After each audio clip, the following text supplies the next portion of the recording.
दोस्तों, मार्गदर्शन पे आपका बहुत बहुत स्वागत है।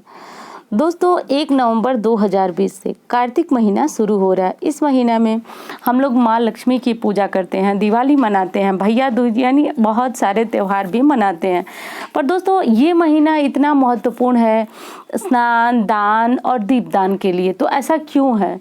तो दोस्तों, ये बता दूं आपको कि श्री हरि विष्णु को ये महीना बहुत प्रिय है और हमारे शास्त्र में ये भी लिखा हुआ है कि इस महीने भगवान विष्णु जल में निवास करते हैं। तो बस इसीलिए स्नान करना बहुत अधिक महत्वपूर्ण है। तो स्नान की एक विधि होती है। आमतौर पे हम लोग अपने अपने घरों में स्नान करते हैं पर उसका समय नहीं होता है। पर दोस्तों, कार्तिक स्नान का समय होता है। ये स्नान कब से कब तक करना चाहिए और किस प्रकार करना चाहिए और इस महीने में सबसे अधिक किसकी पूजा करना आपके लिए पुण्यदायी होगा, ये सब कुछ आप इस वीडियो में जानेंगे। तो दोस्तों, 1 नवंबर 2020 से कार्तिक महीना शुरू हो गया और बहुत सारे हमारे भाई बहन हैं जो कार्तिक स्नान जरूर करते होंगे और कार्तिक स्नान के बाद वो व्रत भी रखते होंगे। पर दोस्तों, अब थोड़ा सा समय बदल चुका है। 1 महीने का व्रत रखना संभव नहीं है, सभी लोग संभव नहीं है सबके लिए कि 1 महीने का व्रत रख पाए। पर देखिए, कार्तिक महीने का एक बहुत बड़ा नियम होता है। अभी अभी मैंने कहा कि श्री हरि विष्णु जो है वह जल में निवास करते हैं। तो इस महीने अगर सुबह सुबह ब्रह्म मुहूर्त में स्नान किया जाए, सूर्य देव को जल दिया जाए और माता तुलसी की पूजा किया जाए तो कार्तिक महीने में किया गया पुण्य जो है अक्षय होता है, यानी समाप्त नहीं होता है। दोस्तों, पद्म पुराण में लिखा हुआ है कि जब ये सारे कार्य जो हम अभी बता रहे हूँ आपको, वो किया हुआ कार्य जो है हमें इस जन्म में तो सुख देता ही है, मृत्यु पर्यंत जब हम शरीर का त्याग करते हैं तो भी हमको ये किया गया पुण्य फलदायी होता है। दोस्तों, आप सभी जानते हैं हमारे शास्त्रों में बहुत सारी ऐसी कहानियां, ऐसी बातें हैं जिसमें लिखा हुआ होता है कि जो हम दान देते हैं, जो हम पुण्य करते हैं, वो हमें मृत्यु के उपरांत मिलता है। जैसे कि दोस्तों, मैंने आपको सुनाई थी कहानी, आपको शायद याद हो कि पितृपक्ष में कि कर्ण ने जो दान दिया था, यानी स्वर्ण दान किया था, तो मृत्यु पर्यंत उनको स्वर्ण ही मिलता था भोजन स्वरूप। तो दोस्तों, ये कहा जाता है कि कार्तिक महीने में अगर हम अन्न का, वस्त्र का और दीप दान करें, ब्राह्मण को भोजन कराएं, तो ये सब हमें अब इस जीवन में तो सुख प्रदान करता ही है, मृत्यु पर्यंत भी हमें स्वर्ग का अधिकारी बनाता है। तो खैर दोस्तों, आज मैं बात कर रही हूँ, देखिए, मृत्यु पर्यंत ये मोक्ष की बातें बहुत बड़ी हो जाएंगी, पर मैं आज बात कर रही हूँ कि आपको इस जन्म में ही तुलसी की पूजा, श्री हरि विष्णु की पूजा और स्नान के क्या क्या लाभ मिलने वाले हैं और स्नान की विधि क्या है। तो दोस्तों देखिए, सबसे पहले आपको ब्रह्म मुहूर्त में उठ जाना है और ब्रह्म मुहूर्त में उठने के बाद आपको स्नान करना है। स्नान के बाद सूर्य देव को जल देना है। और बहुत सारे हमारे भाई बहन हैं जिनके मन में एक संशय होता है कि सूर्य देव आकाश में दिखाई नहीं देते हैं, तो फिर हम जल डाल सकते हैं या नहीं डाल सकते हैं। तो दोस्तों, बिल्कुल सूर्य देव की पूजा आप ब्रह्म मुहूर्त में शुरू कर सकते हैं, भले ही आप उनकी लालिमा देख सकें या न देख सकें। ब्रह्म मुहूर्त में सूर्य देव की पूजा शुरू हो जाती है। और स्नान की विधि तो ये है दोस्तों, शास्त्रों में बताया गया है कि किसी पवित्र सरोवर में, नदी में स्नान करना चाहिए। पर जैसा कि मैं बता रही हूँ अभी, और आप सभी जानते हैं कि ये संभव नहीं है कि प्रतिदिन हम लोग नदी तालाब में जाएं और स्नान करें। तो घर में ही आपको स्नान करना है। ताज़ा पानी होना चाहिए, पानी में गंगा जल 2 बूंद डाल लें। गंगा जल डालने से दोस्तों आपको नदी, सरोवर के स्नान का पुण्य प्राप्त होता है। अब स्नान के बाद आपको सूर्य देव को जल देना है, माता तुलसी की पूजा करनी है और जिस प्रकार मैंने बताया पंच देवी देवता की पूजा आप जो प्रतिदिन करते हैं वो अवश्य करना है।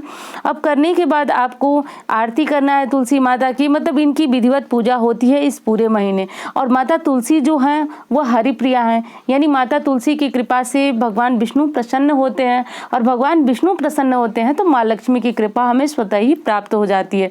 तो दोस्तों, ऐसा भी कहा जाता है कि कार्तिक महीने में जो तुलसी माता के पास गाय के घी का दीपक जलाता है और माता तुलसी की पूजा करता है और एकादशी के दिन उनका विवाह करता है, उसके परिवार में अखंड लक्ष्मी का निवास होता है।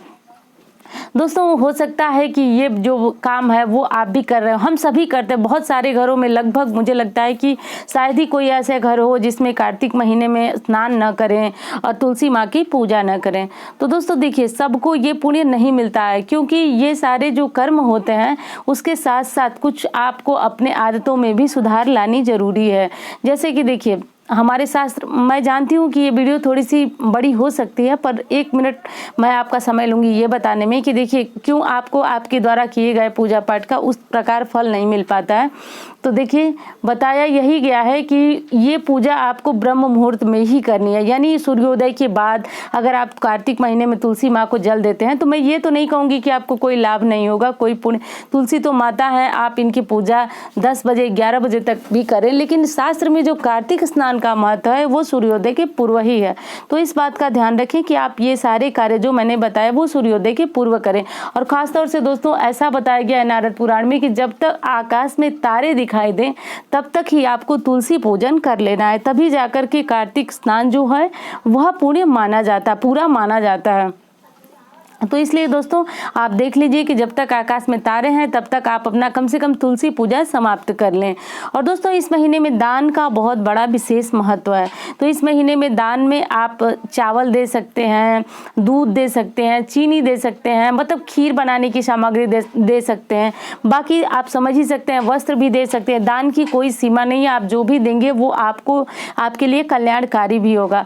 दोस्तों इस महीने में दीप दान का भी बहुत विशेष महत्व है। जैसा कि देव दिवाली भी आती है, एकादशी आती है, और इस महीने में देव दीपावली के अलावा एक दिवाली, छोटी दिवाली आती है, फिर एक बड़ी दिवाली आती है। तो बहुत सारे पर्व आते हैं जिसपे हम दीपदान करें।